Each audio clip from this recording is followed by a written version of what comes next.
Hi, I'm Tammy. The purpose of the Tammy North Show is to give high achievers actionable content to propel themselves to senior leadership while living a balanced life. Women leading within corporations and government organizations who want to perform with authenticity at the senior executive level have found their community.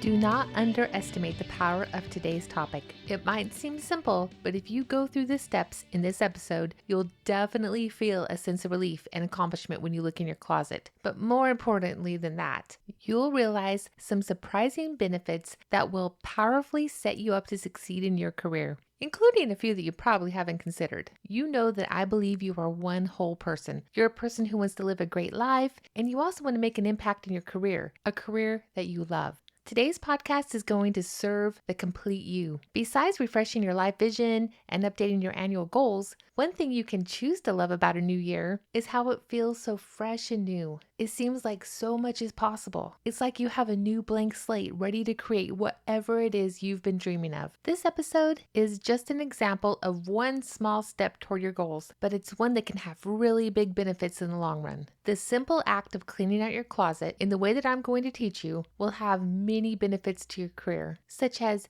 you'll be able to streamline this part of your life. When you get ready in the morning, it'll be so fast and easy. You know, when you go to your closet and you open it up and then things are kind of everywhere. Maybe you have an area for your work clothes and an area for your at-home wardrobe, but things are kind of mixed between the two depending on who hung up the laundry. Maybe there's some things in a basket. You have your scarves in a drawer. You have your jewelry kind of in several different places. You probably have a jewelry box. Maybe they're hanging up. Or maybe you take your earrings off and lay them on top of the dresser or whatever. I don't know. But so things aren't exactly organized. They're kind of a little bit everywhere. Maybe you have belts. Maybe you have a lot of things you never wear at all. And so this is an example I'm talking about. So you go to the closet and there's probably only like 15 things that you really want to wear, but you have 100 things staring at you. And so then you have to decide, and just that act of flipping through clothes, you can spend 5-10 minutes easily doing that. But if you take the steps in this podcast, you're going to get that down to just a couple minutes, and that'll be just one way to save time. Another benefit is you'll feel extremely confident in everything you wear. Do you have some of your clothes that you really want to love, but when you put them on, you kind of mess with them, you don't feel right, they don't really fit, you don't really know which layers go with which jackets or which pair of pants looks best with whichever shoes or boots? This is what I'm talking about, that you have probably some ideas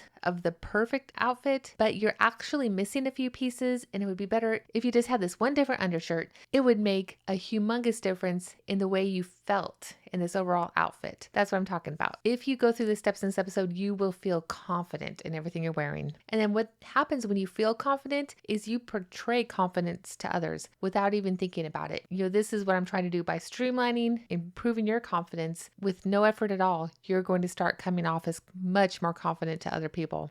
And then decision fatigue will be reduced, so you can save your brain power for way more important things than what you're going to wear. Another benefit is you'll clean up your mind about who you are today. This will really get you focused on who you are at home, yes, and who you are at work and how you want to come across, and including if you're teleworking. We'll talk about that. So there's a high potential you out there that you are heading toward, and that's what we need to get focused on. And what does she wear? That's what we want to focus on. And then this is just one example of improving one area in your life that will make a positive impact on other areas in your life. In this case, your career and your family life, because if your morning is streamlined, if things are simple, your entire morning is going to be better, which is definitely going to have a positive impact on your family. And then overall, you're going to come across like you have it all under control. Okay, so the homework I have for you today, after we're off this episode, is to go ahead and clean out your closet. Clean out your dresser, any place you store accessories like scarves, jewelry, undergarments, shoes, handbags, whatever. We're going to really dig deep into that work. But first, I want to talk to you about executive presence. I talk about executive presence a lot, and I actually have talked to a few people in my own life, and they say things to me like, well, I don't want to be an executive. So what I realize is people don't really know what executive presence means. Executive presence is not just your clothes, although they are one important piece. According to Suzanne Bates, who's the author of the book, All the Leader You Can Be, executive presence is the ability of the leader to engage, align, inspire, and move people to act. See, that didn't say anything about clothes. And Sylvia Ann Hewitt, the author of the book titled Executive Presence, she defines it as a measure of image, whether you signal to others that you are star material. She goes on to say, if you're able to crack the executive presence code, you'll be the first in line for that next plum assignment, and you'll be given the chance to do something extraordinary with your life. Even though she uses the word image in her definition, she also does not only mean clothes. Image can be a lot of things. Image will mean your clothes if your clothes distract other people. But image includes how you speak, how you hold yourself, the confidence, the energy. It includes a lot of things. And you can read her book to see what she means. So the average person probably does think that executive presence means the way you dress or your ability to give a speech or a presentation to a large group, but it is so much more than that. If all you do is dress the way you believe an executive should dress at your workplace and you don't do anything else about that, you're probably going to come off as fake. Executive presence is a lot more than your outward appearance. That's why it's so important. In Sylvia Ann Hewitt's book, Executive Presence, she believes that executive presence can be divided into 3 main headings: gravitas, communication, and appearance. And then Susan Bates breaks down her executive presence into 3 broad categories: character, substance, and style. So even though appearance and style are just one portion, it is one thing we're going to focus on today. And another thing I want to say about executive presence, even if you don't want to be an executive, having executive presence will still open up the world for you. If people believe you can communicate broadly up and down your chain of command, if you can hold yourself and conduct yourself in a way that your company is proud to send you out into the world, and if you can manage broad, complex issues in a very calm manner, then people are going to start thinking that you do have executive presence. And what that will do for you, it could get you promotions, including the promotion you want. It will also open up opportunities for new experiences, for new innovative challenges. If you think you want some sort of type of education or you want some type of experience that your business only allows for a few people, then having executive presence, meaning having it all together, being in control, that is going to increase your chances that your company will believe you should be one of the people to have that opportunity. So it doesn't have to be that you literally want to be a CEO or a COO or a CFO. You don't have to be a part of the executive team. It could just mean that you are presenting yourself as a leader. And then what I know, it's the best leaders who often get the opportunities to do some of the really extraordinary things in the workplace. So that is why this is important. So this homework from this episode is going to give you a quick change. This is one thing that you have complete control over and one place you can make major improvements in your life within one single day. The way you dress at work and the clothes you wear send nonverbal signals about who you are. You may have heard that you need to dress for the position you want, not the position you have. And the reason for this is because people take in so much of the information they process through their sense of sight. So if you want to be seen as a person who's ready for a bigger role, who's ready to be seen as a leader of large divisions, departments, or even executive leadership, you definitely need to be productive. You need to think strategically. You need to improve your emotional intelligence, and you need to grow your ability to move groups of people toward a vision. Still, you could do all of that, and sometimes it will still be hard for people to see that you are ready for senior leadership, depending on how seriously you take your appearance. I'm not saying this is fair. And here in 2021, appearance biases are adapting pretty rapidly. There's so much education about diversity and inclusion, and it's opened the door for women of various cultures to come and work in a beautifully authentic way. And I think that's only going to get better. And this is one of the main reasons we need you, the gorgeous, powerful, amazing woman that you are, to rise within your organization so that you can bring a new understanding, new policies, including expectations about what appearance and dress is acceptable within your workplace. Keeping all this in mind, when I talk about what the appearance portion of executive presence means for you, I mean for you as a woman, with the ability to celebrate your cultural norms while ensuring you see and understand what's appropriate for the organization you want to lead in. You need to find ways to rock your unique characteristics and at the same time, do so in a way that's basically in alignment with your organization. As I'm sitting here talking to you today, I'm thinking that there are other ways to lead within an organization, and that if the expectations for appropriate dress in your organization seem to exclude or unfairly hinder a certain gender, race, or culture, you could choose to push the boundaries. You can lobby for policy change, educate your leadership. Make sure that when you're educating your leadership that you use strong references and metrics. Often that's the way that very senior leaders hear things. You need to bring it to senior leadership in a way that explains to them why what you're suggesting will actually improve the business. It'll improve retention, it'll bring in better people, it'll drive up sales, it'll increase the value your organization is able to bring to the world, etc. This is one way to have a positive impact that will ripple outward and create a more inclusive organization. So also, due to the COVID pandemic and all the teleworking, it's quite possible that things have changed within your organization. So you might now, rather than actually standing up in front of people providing presentations, you might be on Zoom calls frequently. And then in this case, think of your executive presence as not only what you're wearing to show up on camera and what's appropriate for your organization, but also think about your background in your Zoom call. Make sure that it's well lit, organized, fairly quiet. You need to consider your executive presence even as you prepare to join a video call. And you've seen some examples back in 2020 where some people who were very successful people had their entire careers ruined because they were not considering what was going on the video call. So I know that people might make fun of some of that, but it's actually, you can actually ruin your career by how you show up on a video call. So just think of that. And you can also present yourself as somebody that has it all together by the way you show up. So it's up to you. Okay, so take everything I said so far into consideration. And when you're thinking about where you work or where you want to work and kind of what your dream position or dream job is, the appropriate attire and style of your clothing will be somewhat unique to you. So one thing I'm definitely not going to tell you today is exactly what you should wear. You know who you are, you know what makes you comfortable, and you know where you're heading. So get a vision of how you think you should dress to be the most powerful, confident version of yourself leading others at work. So think about it. Can you picture yourself leading in the way you imagine yourself to be leading? Do you have that vision set? I think I've talked about this before, but whether you are in the financial district of New York City, or if you are in Silicon Valley, or if you are working in a school system or a government organization, all of this can be completely different. So you know your situation, get your vision set, and when you're ready, then let's go on to the rest of the episode. Oh wait, I do have one more thing I want to say before you start pulling your clothes out. This is going to be kind of minor to everything else I said, but it's going to make a big difference because you see this every day at work. Be honest with yourself. Do you have a favorite shirt or a pair of pants or something that really do not fit you anymore? Do they look aged or out of style?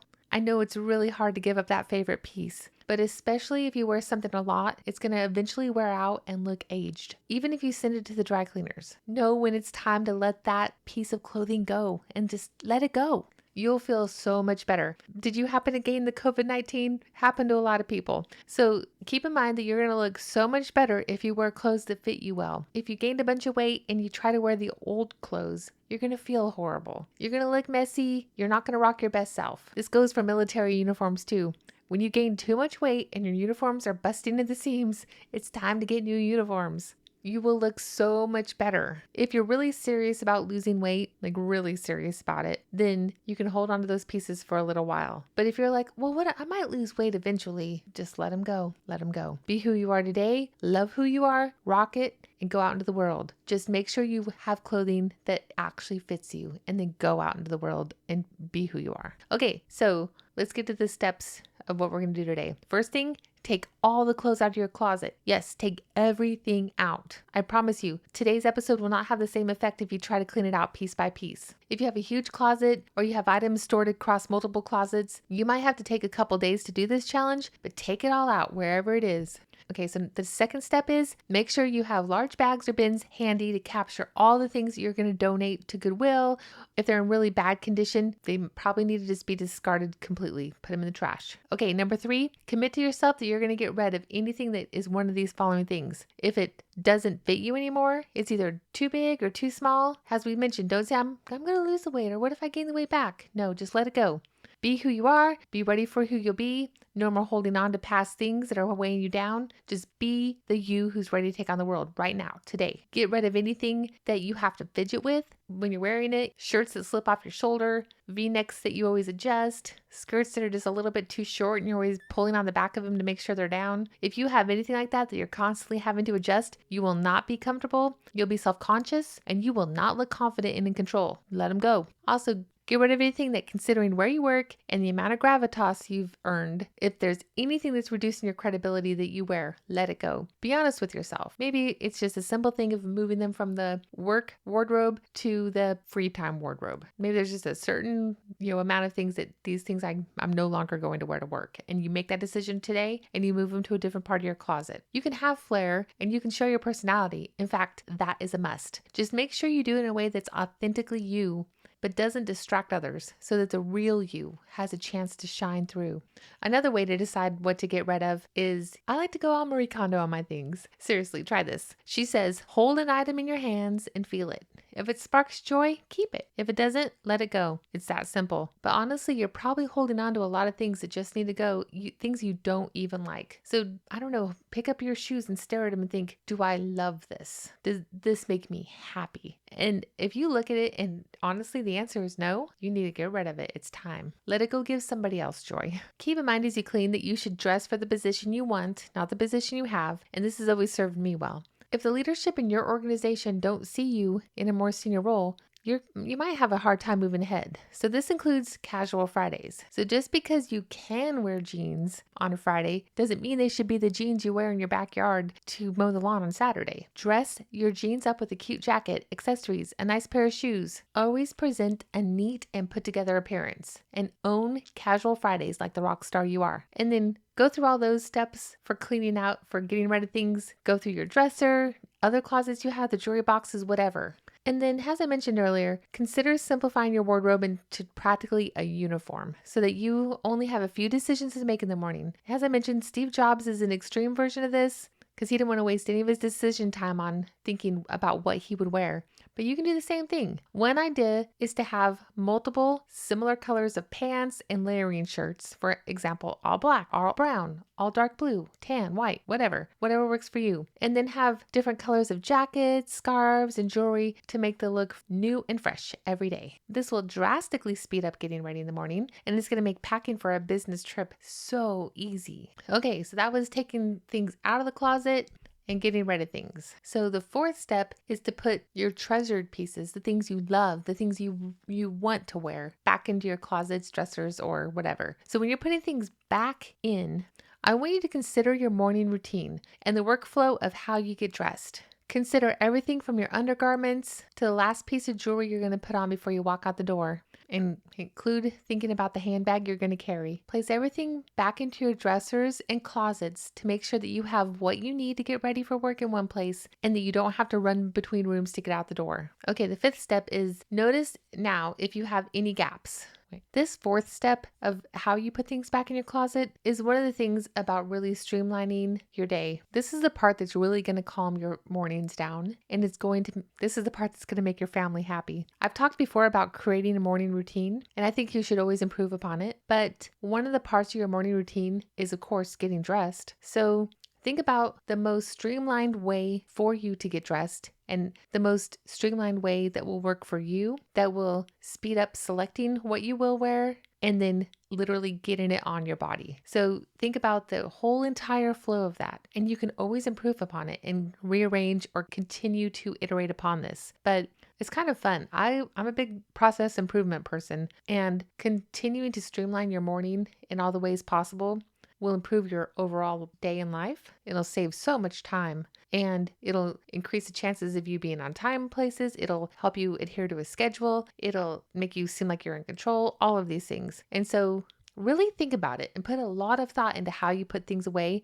I would really spend a lot of time on step 4. Okay, then step 5, when you look at the clothes you have left, the things you love, do you have any gaps? Is there a few pieces that you just wish you had? If you had a few key pieces that would bring the whole thing together? Do you need new shoes? Would a certain outfit look a lot better if you had a different color of leggings? Do you have all the appropriate undergarments that will make you feel great and look even better? Notice this, and then if there's anything you wish you had or think that it's an absolute must, then make a list of these, kind of like the things you absolutely need, and then a wish list that would be things you could collect over the next few months. And then just begin building a deliberate wardrobe that serves you and who you want to be going forward. The 6th step is actually a pro tip.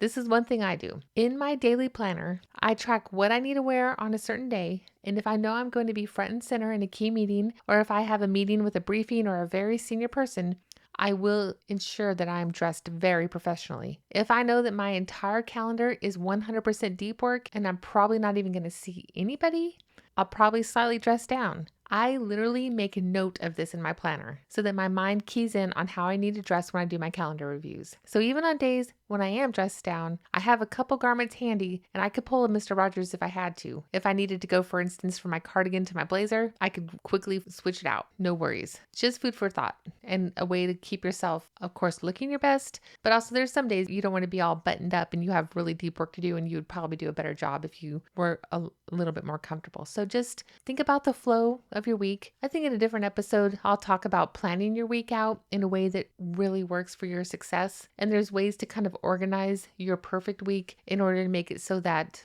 you can kind of put the things where you need to be more professionally dressed onto one day or 2 days, and then have days that are better for deep work and where you could be a little bit more casual and just really dig in and get some work done. Okay, so think about all the time you spend flipping through hangers, trying on clothes, trying to decide what to wear. You have an entire world to conquer. So I don't want you to spend so much time every day worrying about what you're going to wear. You can look amazing and professional. You can feel confident and strong. You can even feel feminine and beautiful if that's your thing. You can rock your genuine self, who you are, all the while demonstrating that you are ready to lead within an organization. All the things we talked about today will make your day-to-day life a snap, and people will just think you have everything under control. That is just easy breezy for you. And that, my friend, is one of the most powerful places to be.